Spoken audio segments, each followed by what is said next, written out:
Praise the Lord. The best wishes to you and your family members in the name of God. దేవుని నామమునకు మహిమ కలుగును గాక.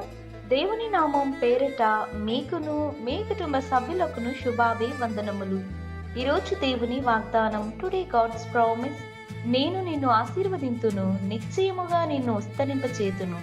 హెబ్రీయులకు రాసిన పత్రిక 6వ అధ్యాయం 14వ వచనం. I will bless you and multiply you. Hebrews chapter 6 verses 14.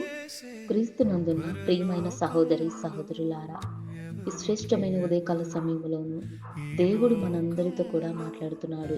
చూడండి, మనుషుల యొక్క వారి యొక్క స్వభావాలను బట్టి, వారికి ఉన్న పరిస్థితులను బట్టి మరి మారిపోతూ ఉంటారు. వారి యొక్క ఆలోచన విధానాన్ని బట్టి వారు అనేక సార్లు క్షీణించిపోతూ ఉంటారండి. ఎందుకంటే నాకు ఆశీర్వాదం లేదని, నేను ఇక ఇంతే, నా బ్రతుకు ఇంతే, నా జీవితం ఇంతేనని దిగులు పడుతూ ఉంటారు. ఏ పని చేసినా ఆ పనిలో అభివృద్ధి లేకపోవడం వంటివి సమస్యలు ఎదురైనప్పుడు ఇంకా బలహీన పడిపోతూ ఉంటారు. కానీ దేవుడు ఏమంటున్నాడంటే, దేవుని యొక్క వాక్యం మనకు బలాన్ని చేకూరుస్తుంది, ధైర్యాన్ని ఇస్తుంది. దేవుని యొక్క వాక్యానుసారాన్ని మన జీవితాలను కడుతుంది. అయితే దేవుడి దినమున నీతో నాతో మనందరితో ఏమని వాగ్దానం చేస్తున్నాడంటే, నేను నిన్ను ఆశీర్వదింతును, నిశ్చయముగా నిన్ను విస్తరింపచేతును అని దేవుడు వాగ్దానం చేస్తున్నాడండి. వాగ్దానం చేస్తున్న దేవుడు నమ్మదగిన దేవుడు. అబ్రహామును, ఇస్సాకును ఆశీర్వదించిన దేవుడు మనలను కూడా ఆశీర్వదిస్తాడు. మన యొక్క చేతి పనులన్నిటినీ కూడా దేవుడు విస్తరింపచేస్తాడండి.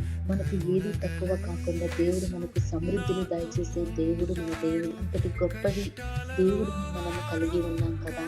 ఇంకెందుకు భయపడతారు, ఇంకెందుకు దిగులు పడతారు? దేవుని యొక్క వాక్యం నుండి విశ్వసించండి. ఆయన మనలను చూస్తున్నాడు. మన యొక్క ప్రార్థనలను, మన యొక్క విన్నపములు అన్నీ ఆయనకు చేరుతాయి. కనుక దేవుడి వాక్యమును మనందరి జీవితాలలో నెరవేర్చును కాక. ప్రార్థన. ప్రేమ కలిగిన తండ్రి, దయగల దేవ, నీ పరిశుద్ధమైన పాదమునకు స్తుతులు స్తోత్రాలు. తండ్రి, ఈ దినమున ఈ వాగ్దానం ద్వారా మాతో మాట్లాడారు. ప్రభువా, ఎవరి జీవితాలలో ప్రభువా సంతోషం లేకుండా, ఆనందము లేకుండా, ప్రభు వారి యొక్క స్థితిగతులను బట్టి అభివృద్ధి లేని జీవితాన్ని ఎవరైతే కలిగి ఉన్నారో దేవా, అట్టి వారందరి జీవితాలలోనూ నేను ఆశీర్వదించండి. ప్రభు వారిని విస్తరింప చేయండి, నూరంతులుగాను ఫలింప చేయండి. ఈ గొప్ప ఆశీర్వాదం ప్రభు ప్రతి బిడ్డ మీద ఉంచమని, ఈ వాక్యమును మా జీవితాలలో నెరవేర్చమని యేసయ్య నామమున ప్రార్థిస్తున్నాను తండ్రి. ఆమేన్.